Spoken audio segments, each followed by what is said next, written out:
Pride, Prejudice, and Mistletoe. What's worse, a bad book or a boring book? You know what? I didn't care for the Hallmark movie. I had its issues, but I think I'd much rather watch that 10 times than read this one again. It's bad, but it's also boring. So, I reiterate, what's worse, a terrible book or a boring book? I'm going to also say this now. Her name is Darcy Fitzwilliam. The joke is there. We are moving on. That is all you need to know. I have to reiterate this before I continue on because I almost started this whole review without saying it. I have a script on the screen about everything that's happened here. So, I don't know, color, draw, knit, whatever you want to do. Go listen to this while at work. That's what I do with my stuff anyway. So we start finally with Taylor Swift's Last Christmas. I'm gonna kill myself! Darcy is returning home for the holidays, just 8 years short of visiting family, living in the bustling life of New York City. Miss Darcy is a very bustling businesswoman and very single. Oh, and don't you forget it, because in just chapter 1, it's repeated 4 times and will continue to be repeated until the end of the book. By God, who gives a shit if this lady is single or not? She is the highest paying ladies in New York. Who cares? Who gives a shit? Anyway, one main reason Darcy is returning home is because of her mom, with no name other than Miss Fitzwilliam, had a heart attack, and her dad is kind of sort of still pissed at her for leaving to New York City. More on that later. There's going to be an annual Christmas party, and her mom is hopeful to go, but considering she's still in recovery, they doubt it, but there still is hope. As you can see, the Hallmark movie and this one have nothing in common. I think in the Hallmark movie, it was she comes back just because she hasn't been back and she comes back annually or something like that. And this one, it's been 8 years. It's very different. Both of them, even though they still have the same characters and everything, those parents are sweet and just want what's best for her. But in this one, they're very clearly like, yes, you are our only daughter. Please give us grandchildren. Our boys here cannot, apparently, because they're all infertile. I don't know. It's never said, but also it's like, who cares? Actually, I think one of them does have a kid. 1 or 2 kids. I don't remember. Who cares, by the way? Unless you're my doctor and I'm truly wanting kids, why the fuck do you care? We get some backstory as to why she's been gone for 8 whole years. Her dad had a whole plan for her. Get married to her on-again, off-again boyfriend, Carl, who is rich and full of powerful people in that family, have kids, and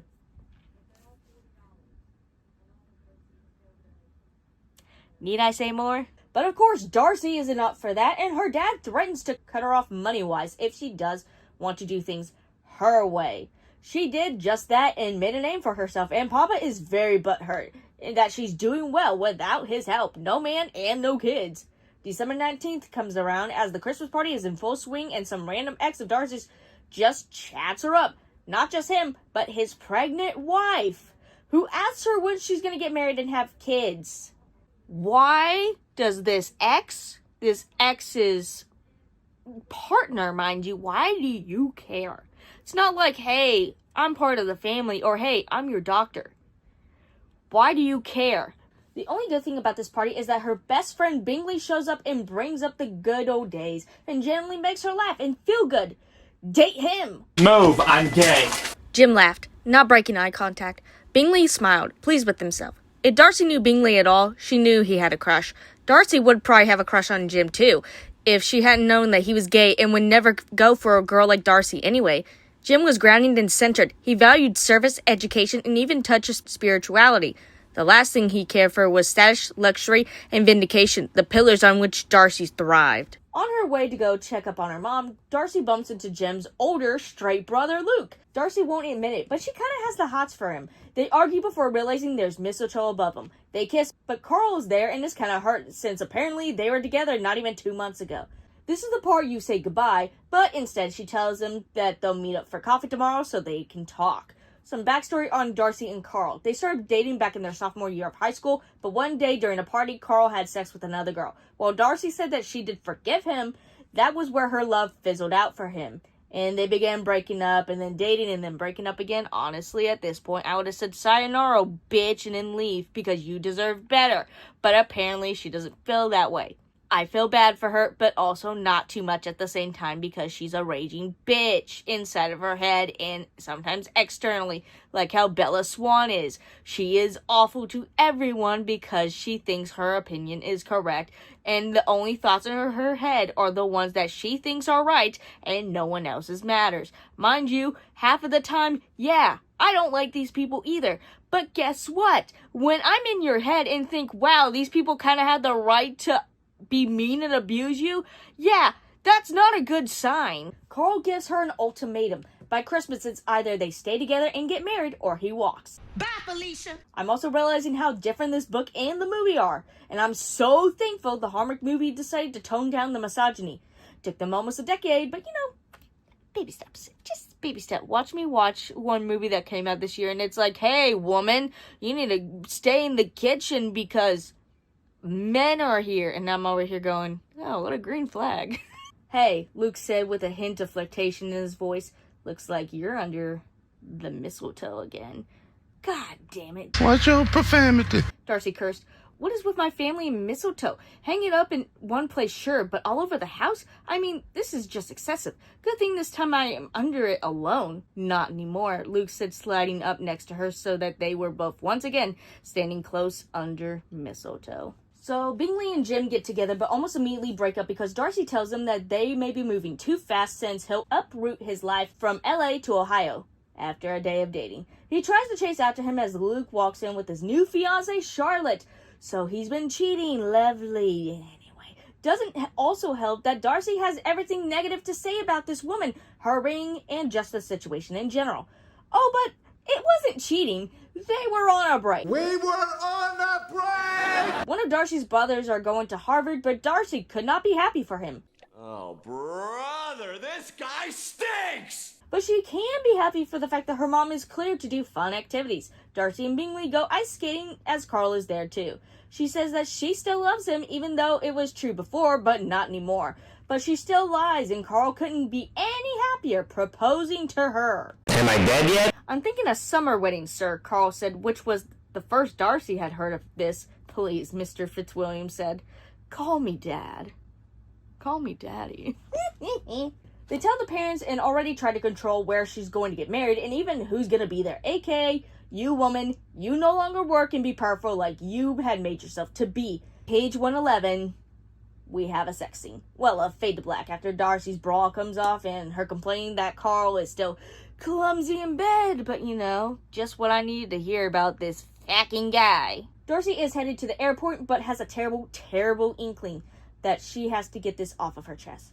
She's in love with Luke. She admits it to him and even that she's engaged, which makes Luke upset, calling her selfish.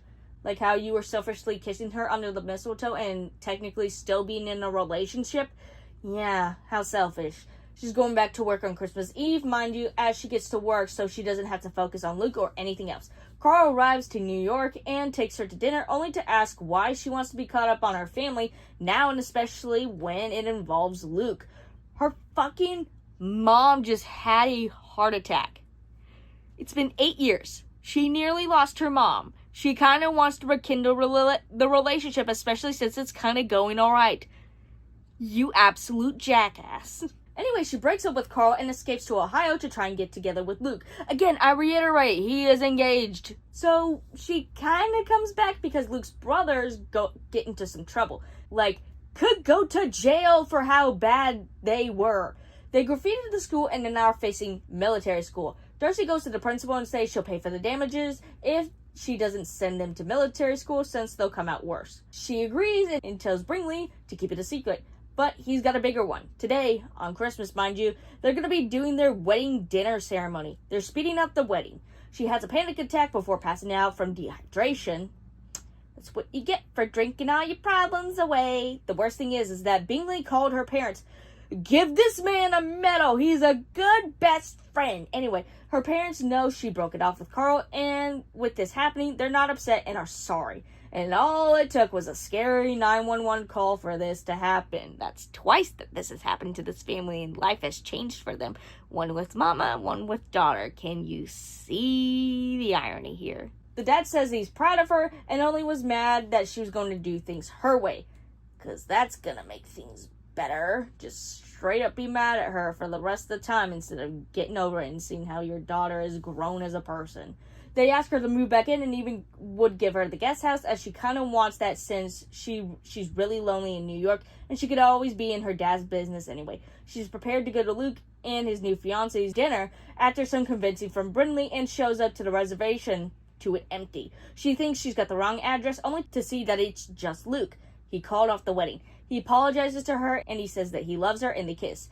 I am God's truth dissociated throughout this entire Christmas monologue. Because it doesn't matter. Like, oh, fade to black. We have a wedding 2 years. No, they have a whole thing of this Christmas shenanigan.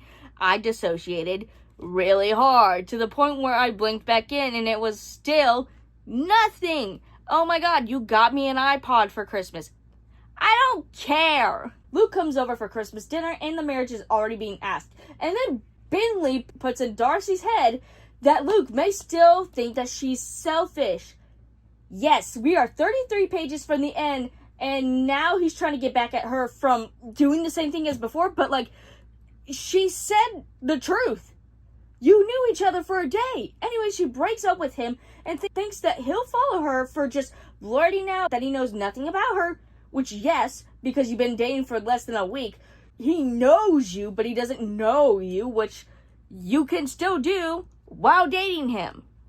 You both know each other from school. I'm sure you at least know what each other's favorite colors are or were, or at least that, like, what your personalities used to be. It could be a fun experience, especially in the dating sphere, but whatever. It doesn't last since it turns out the ex-fiance was manipulating Luke. Okay? And they end up together once more. We jump cut to 2 years later. Luke and Darcy are now married and have a child, traveling back to Ohio to visit family. And that's it. God, this was boring. Okay, so I will say this very bluntly. There's so much misogyny in here that it's not even funny. And I've never read Pride and Prejudice. I'm sure that's a lot in there too. Especially because one's very prideful, one's prejudiced. And it wasn't even about pride, a good portion of it. It was more so that she was just kind of a bitch to everyone. That's not pride. It's just being mean. We don't see what she does because apparently she's one of the most successful women in New York City. What does she do? Stocks. I don't fucking know. If it did tell me, I don't remember. Also, the dad doesn't have a name. The mom has one. Do I remember it? Nope. I think her name is Becca. I think. And that's where I had to be like, what? Anyway. If it is that, I don't remember. She has brothers, by the way. She has like 2 of them. You only really know about one of them because the other one has a wife and kids. Do they matter? No. She could have just been an only child for all they cared. But even then, it makes it seem like she very clearly also says, I don't like the youngest one who said he's going to college the least. Like, I don't like him the least. Because when they were trying to make a big deal that he's going to Harvard, he's like, because all of the other kids went to, like, very prestigious schools, too. But apparently Harvard is the biggest of the big, and I'm over here going, drop out immediately. Anyway, just because you go to a big fancy school does not mean that you are going to be hired immediately. Anyway, this is boring. This was very boring. Soon to be an original. Blah, blah, blah. Trying to think if anything really interesting happened. Because all I keep thinking is The Goodbye Bride, which I also reviewed, both the movie and the book of that. But I'm just sitting here going, the only person I cared about was Bingley. And he was cool, and I'm very surprised that there was gay in this. But also, why did Hallmark pick this one up? Because they changed a severe amount from this. Like, they changed a lot. Like, it's 2 completely different things at this point. I guess it's better than being bad, like Coming Home for Christmas. Again, I reviewed both. So, because again, which is worse, a boring book or a terrible book? At least the terrible one is memorable, and I have stuff to argue. But this one, I'm like, yeah, he had every right to call you selfish, because you kind of are. Yeah, he had every right to be upset with you, because he truly was upset with you. Because you played him, but also he played you.